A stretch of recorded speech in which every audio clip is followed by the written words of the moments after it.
ছোটবেলায় রবিবার মানেই চিকেন মাটন। তখন অবশ্যই ছুটিটার জন্য সারা সপ্তাহ অপেক্ষা করতাম।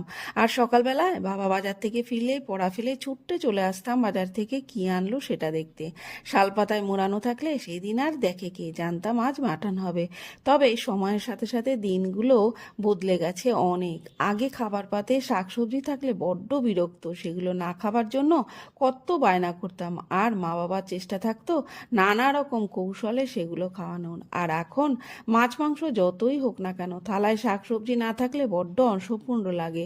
নিজের হাতে সংসারের দায়িত্ব, আজ ইচ্ছে করলেই আজ মাছ মাংস দিয়েই শুধু খেতে পারি, শাকসবজি না খেলেও কেউ বলার নেই। কিন্তু দেখুন, সময়ের সাথে সাথে ভালো লাগার সংজ্ঞাটাও কেমন বদলে যায়।